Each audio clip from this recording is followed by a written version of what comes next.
we had our places. One of you did this function, I did this function, we did this. And we had worked through that. Like fishing. When you guys brought the snake and put it in a jar and brought it to work at the barber shop downtown Naperville and put it in my back bar. Oh my gosh. We were home in the summers because you're working. And me and my sister at that point, we're like independent. We're third grade, fourth grade, and we do our chores. We know when to answer the door, when not to. We know what chores we have to get done.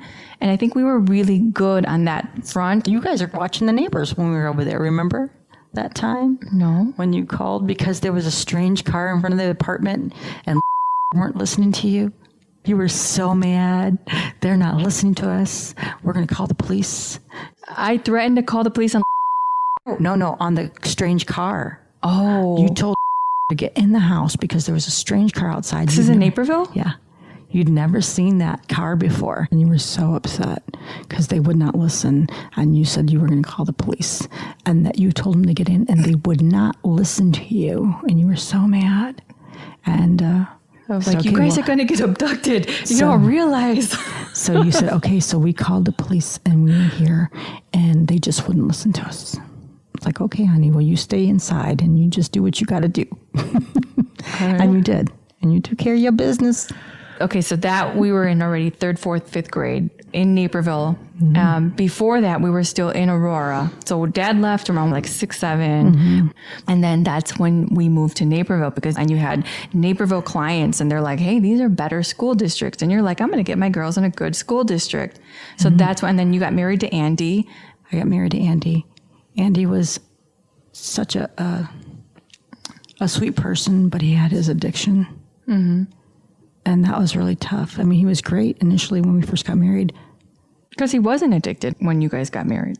He was an addict prior to that. He was sober. So he was like that for so long. And then I think it was when we went on vacation and we were gone, I think with Thelma to Disney.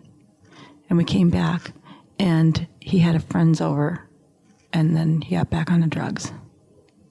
And once he got on again, he couldn't get off. He couldn't break it. And he was a good man. I remember you guys had love. And his son Lando is still a brother to us. Yeah. He's still my son now. And for that time, I just remember feeling like we're a family. We're a legit family. We have a legit family. Yeah.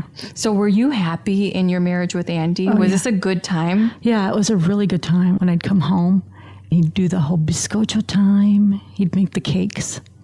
Oh, he used to love to make a cake for me. He called it bizcocho time. Yeah. And I remember how you guys would laugh because he would look so jacked up during the day. And as soon as he knew I was coming home, he'd hurry up and get dressed. He'd love when you came home. Yeah. Yes. He'd get up and he'd do his hair and make sure he looked really nice and stuff when I got home. So he was just really, really great until the addiction. And so when you realized, wow, he's addicted again. Like, this isn't the man I married. We've been together for a while, years. How was that? Yeah, that was really tough because, he's not that person. And you'd borrow money from the neighbors and then you'd get embarrassed because the neighbors come in asking for money. Hey, he borrowed money. And you're like, oh my gosh. And you'd feel bad. Or he would clean out my account. Really? Yeah.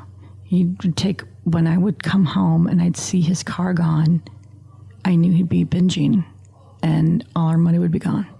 So was this going on for a while? I remember this was 8th grade. I think it was 8th grade.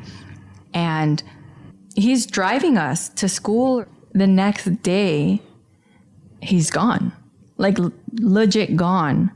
And that day you're like, yep, he's gone. He's basically gone and he won't be here anymore.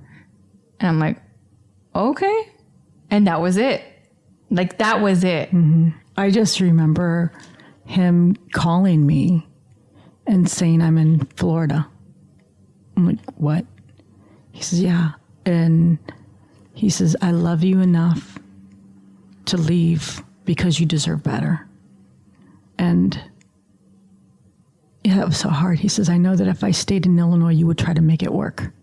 And I love you too much to put you through that. And so he says, that's why I'm leaving and I'm filing for divorce, because you deserve more, and I can't break this. I can't shake it. And you deserve so much more.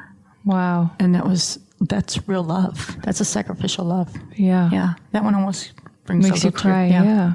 And out of all that time, like so every year, I'd get a phone call from him. Hey, Mama, how are you? I just want to hear your voice. Are you happy? Are you happy? It's like every year. Yeah. He'd give me a call. I'd get a call from him until 1 year. And that's when you realize the power of drugs. Like truly, truly, truly, they will separate you from everything you love. Even if you don't want to, it will divide if it becomes the master. I think that's truly the only reason why my sister and I didn't do like drugs or hard anything throughout all of our adolescence or youth, was because of Andy. So maybe that was actually well, maybe one of the silver linings there, because we saw firsthand the devastation. Now with my dad, it's different because you also saw the violent side, and you realize that there's a little bit more here. It's a little bit more complex. But with Andy, you see so much of the good. There was a gentleness there. Andy helped me have compassion for my dad, because up until that point, I didn't understand the hold of drugs and how it completely transformed someone.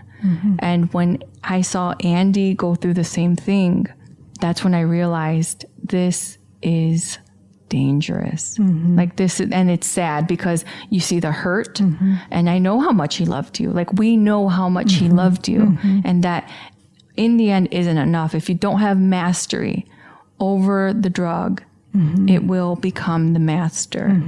And that's where I learned that from. And it's sad that it overcame him, and we know that he's passed at a young age. Did he die from drugs? Yes. I thought it was cancer. No. He died of an overdose? Yeah. Well, he was off for a while, and then he went back to it again. So he got clean again. He finally got clean, and I heard from him like maybe 6 months prior to that, a year, maybe. And when you stop doing drugs and all of a sudden you do them again, you have a heart attack. I know that now from Jason. And so, yeah, he died from a heart attack. He was doing drugs and he overdosed and he died. Basically, that's what happened? So how did you feel at that time?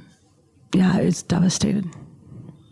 Devastated. And how do you find the strength to take care of your girls and continue to go to work and get up in the morning and move on? Well, I mean, he was already, we had been separated for many years by then.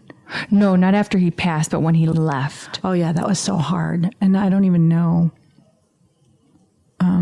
How do you find that strength to get up, move on, go to work, take care of your girls? Your husband just left, he's filing for divorce, and he loves you and you love him.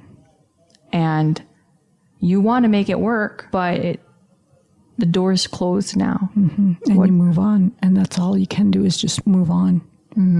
And, I have you girls, I have my job. And do you look at it as a blessing now? Of course. I mean, I look at it a blessing. Of course it is, because then, it was horrible driving home and you see it gone and he's doing drugs and you don't know. It would have been more devastating if he was here and I saw him die myself. Yeah. Where that would have been even more horrible. Yeah. So, it's like, yeah, I think it's a blessing. And I know, I guess that part really showed me sacrificial love. I didn't understand what that was. And he really showed me that. He was, in a sense, he was sacrificing because I knew how much he loved me and how much he loved our family. But saying I would rather be by myself than to hurt you. Right. Put you through this. And he did. And you could hear the sadness when he would call. But knowing this is the best. afterwards, after you've had the time to heal. And that's the whole point where it's like learning to heal from all of that. You have relationship after relationship, and then I got married a third time. But I didn't get married for a long time after that. I dated different people. But you didn't get married. But I didn't get married. For a long time. Right. Until we were were we in college already? Yeah. Yeah.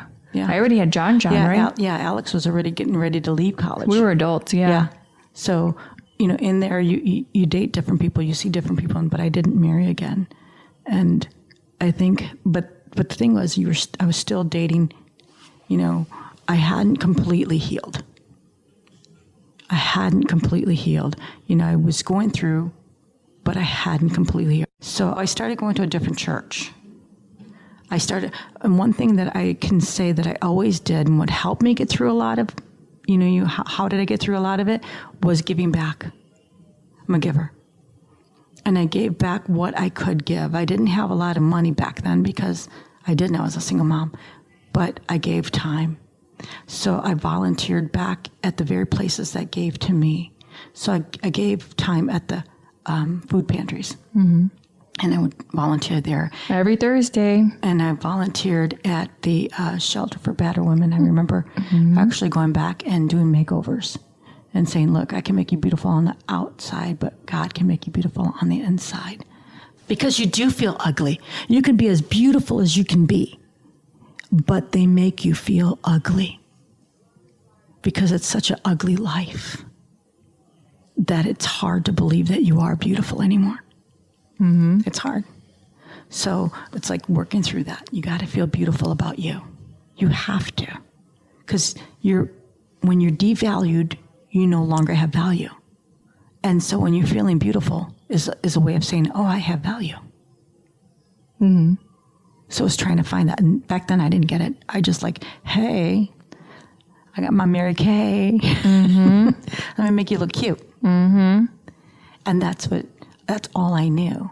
But now as I'm growing, I'm learning, and I've healed, this is some of the things that I could give back to, like, if I would go back and speak to that younger person, me, I'd say, hey, you're feeling devalued.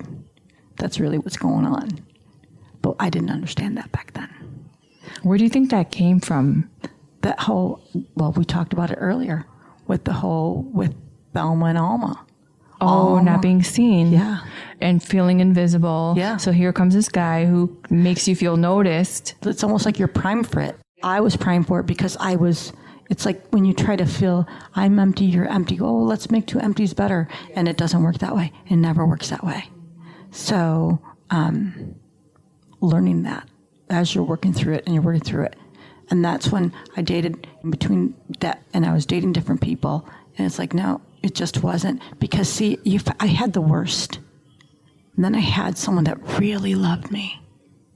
And he's gone. So it's kind of hard, finding someone in there, too, that it's like, okay, wait a minute here. That's like, okay, this is the right fit. Mm-hmm. And I hadn't quite found that. I was still trying to figure out me, much less the right person. And I wanted you guys, even though I would have to go home to an empty house. Yeah. Which was so hard. I mean, that y'all just didn't know. And I would go visit you all the time at school and go, quit visiting us, remember? And you'd bring us tacos. Food. I got food. And after a while, you're like, I don't care if you have food. Just quit it. And your friend's like, but no, your mom has so food. Great. Your mom has food. The best. She has food. Come on, let your mom come. And I'm like, Mom. You're like, Mom, stop it already. But that's because I would go home to an empty house, and I never had that before. Yeah. I mean, even as a kid, I was sleeping in a bed with my sister. So we always had somebody there, and all of a sudden there's no one there. And that was really hard too. So I remember I was in the best shape of my life ever. Because you would go to the gym. I'd go to the gym. I'd go shopping at a store, window shopping, because I couldn't buy anything. And I'd walk around to the store closed at 9 o'clock. And then I'd go from 9 o'clock, I'd go to the gym because they were open till late, and work out till 10:30 until I was just exhausted. And I'd go home and I was too tired to think about anything else. Mm-hmm. And I lived like that for quite a while too. Mm-hmm. So I was like, man, I was buff. The best shape of my life. But I feel like you were in a good place because you were taking care of yourself. You found ways to take care of yourself and to build strength. And I wasn't sad or lonely or anything. During that year, Tío Javier came to town and you pick him up, and then it was like a Wednesday afternoon and you're like, hey, Andrea, you want to come? And so I hang out with you guys. And that evening, I'm in the car, I'm in the back seat. You guys are driving around. I don't know where you guys are going, but you guys are just having the best time. You and Tío Javier and your humor and your personality, it just is shining. You know, you're just, you two, you know. Yeah, we're fun together, right? Oh, it was just. We still are. You still are. And you're like this with everyone. I think right now this is a different conversation because this is more personal. You don't talk about this often. So you're hearing a much subdued form of my mom. And I just remember you were happy, and I was happy that you were happy. When you were taking care of yourself, I felt like you were really getting back to who you are aside and not attached to anyone else. It was a good space. Because I wasn't really committed to anybody, so I'm in a good place. I think once you get into that committed relationship where then it'll come out again. You have to work through that I'm good. I'm worthy. I'm valuable. I'm valuable.